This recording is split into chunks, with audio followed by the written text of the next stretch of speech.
tingnan nyo guys, iba-iba yung skin ko kanina, diba? Kaysa dun sa hindi siya nalinisan.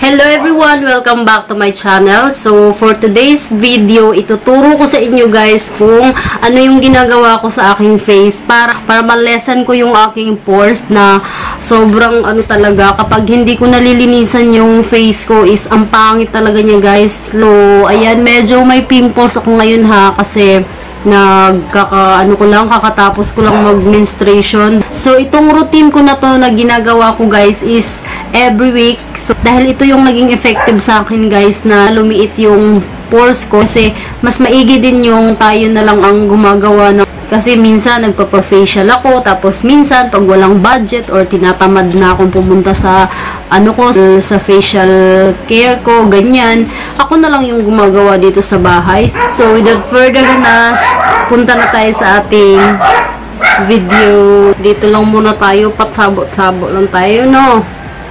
So ito yung una kong ginagawa. Nagpakulo lang ako ng water para ma-steam ko yung face ko. Kung mainit to, hindi yun madumi ang foundation yan. So, kumuha lang kayo ng towel na ganito and then, ibabad nyo sa mainit na water. And then, guys, pigain nyo lang ng ganyan para lumambot ang kanyang mga whiteheads. So, pasensya na kasi may pimples ako ngayon. I-push mong ganon sa iyong face. Lalong-lalo na dito sa ilong. Smell nyo yung aroma. Ayan.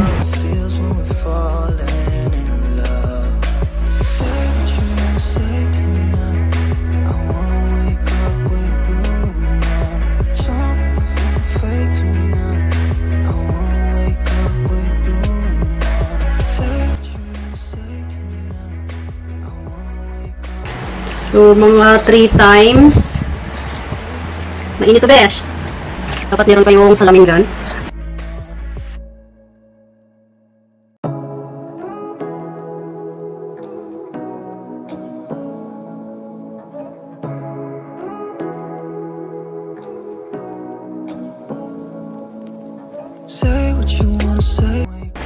Antayin na lang natin siyang matuyo.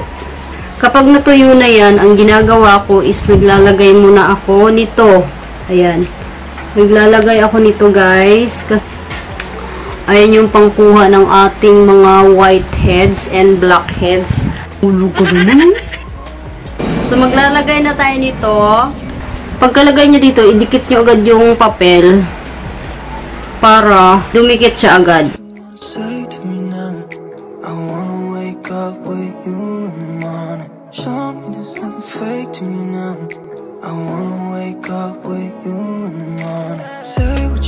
Kami kasi yung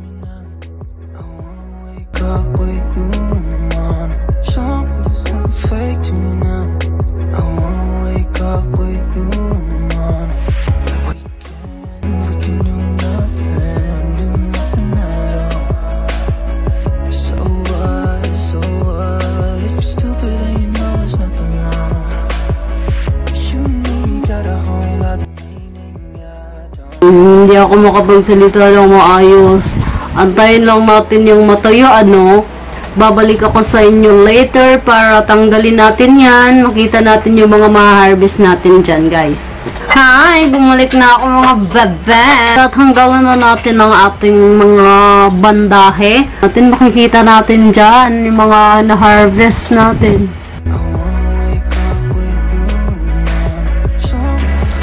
Wait.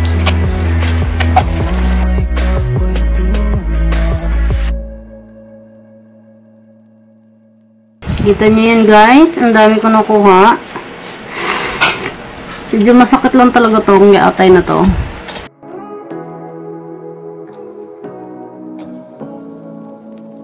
Say what you wanna say to me now. I wanna wake up with you in the morning. Show me there's nothing fake to me now. I wanna wake up with you in the morning. Say what you wanna say to me now. I wanna wake up with you in the morning. Show me there's nothing fake.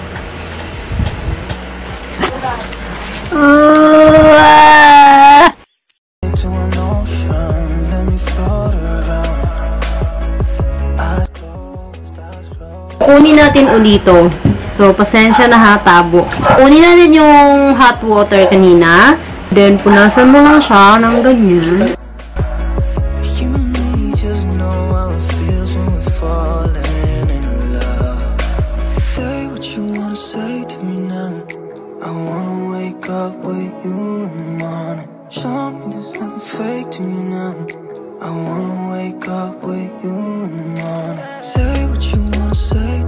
So, meron ako ditong pang-harvest. Anong tawag? Hindi ko alam kung anong tawag dito. Pero, mabibili mo to sa ano? Mabibili mo lang to sa Watsons or sa SM.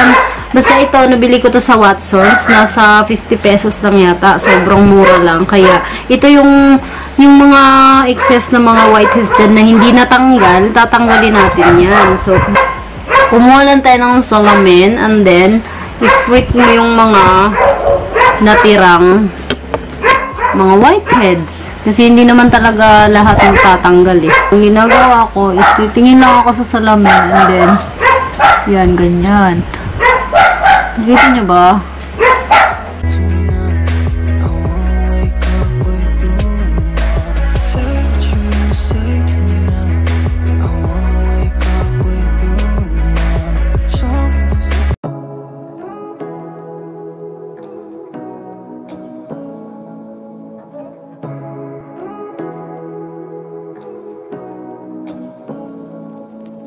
Say what you wanna say to me now.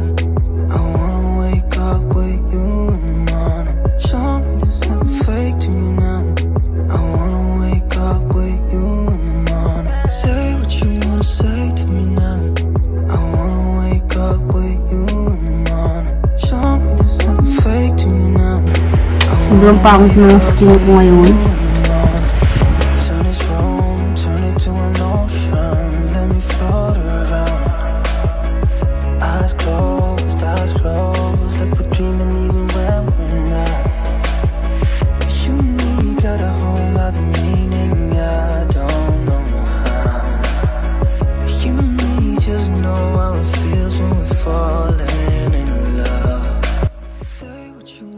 Next, ginagawa ko dyan guys is nagto-toner na ako.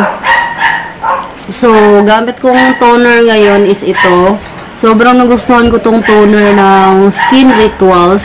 Umiiwas muna ako ngayon guys sa mga toner na may alcohol kasi medyo naging ano na yung skin ko, parang numipis. Ano naman to eh, sobrang gentle lang nito kasi ayan oh. Zero alcohol. Wala siyang alcohol. So, hindi siya harsh sa skin. Kaya, ayun guys, gumamit na lang kayo ng mga toner na medyo, ano lang, or di kaya, ito, pwede naman, micellar water. Ito, pwede rin to kasi no alcohol naman, zero alcohol. And then, kahit anong toner nyo dyan na mga zero alcohol para hindi siya harsh sa skin. Dahil nga, open pores pa nga siya, diba? So, ito yung gagamitin ko. So, ayan guys, bubble toner siya. Pero, pag pinunas mo siya is, nag-aano din naman siya sa face, nag-a-absorb.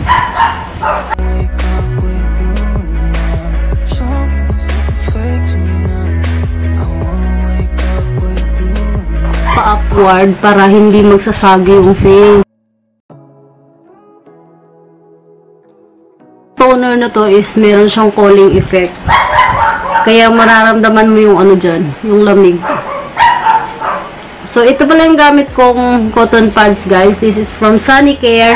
And 60 pieces na siya. Nasa, ano lang, nasa 72 pesos. Maganda siya, hindi siya nag-ano. Hindi siya yung tipong nagbubuhol-buhol. Hindi din siya nasisira agad. Kaya nagustuhan ko tong cotton pads na to. Nalagyan na nga natin ng toner.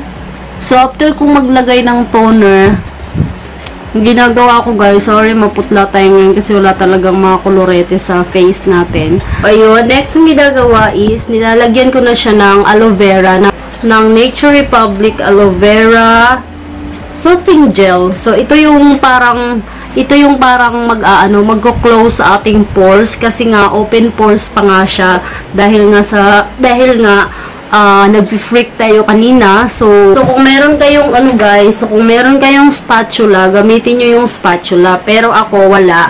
Isang gagamitin ko spoon. Kasi malamig din naman yan pag nilagay mo sa ano. No is, ikalat mo lang sa face mo. And then, namnamin mo yung lamig kasi yun yung parang magkuklose sa pores mo eh.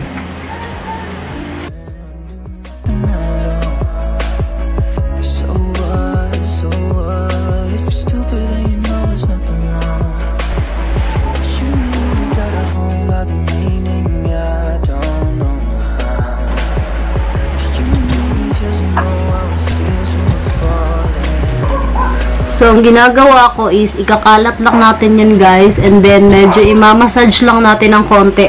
So, ang para maano talaga niya yung ano natin, yung pores natin, matulungan niyang ma-close agad. Massage mo lang ng ganyan. So, itong aloe vera is marami din siyang benefits sa ating face. Nakaka-glass skin din siya. Tapos, ang healthy niya tingnan kapag gigising ka sa umaga. And then, yung mga sunburn, yung mga pekas-pekas sa face, nakaka-lighten din siya.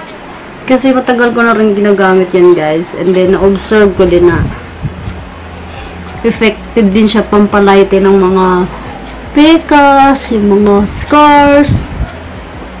Kaya, ayan. So, iwasan nyo munang mag-makeup or maglagay ng mga kung ano-ano sa face. Kinabukasan, guys, kapag nag-makeup kayo nito, sobrang ganda ng sobrang ampino talaga ng skin mo. Lagi ko itong ginagawa every week.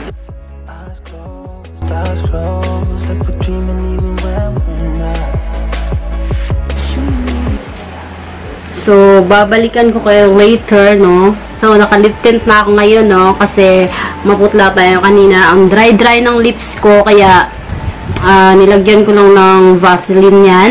So, ayun, natuyo na yung aloe vera natin. So, medyo natulungan na niyang mag-close yung ating pores. Pero, bago yan, guys, before ako matulog, itong ginagawa ko ngayon is, kung meron kayong serum, guys, maglagay kayo ng serum kasi ang ganda ng effect kinabukasan. So, maglagay lang tayo konti. Naubos na pala tong serum. Ito palang gamit kong serum ngayon is maganda din. Ay, natapon. So, as usual, mabilis naman niyang matuyo. Tingnan mo. Ngayon, okay na siya, diba? Tapos, kinabukasan, ang ganda talaga ng effect niya, guys, kapag nagme-makeup kayo, or mahilig kayo mag-makeup, or magpulbo lang kayo. Sobrang ganda ng face. So, ginagawa ko to, guys, every week talaga.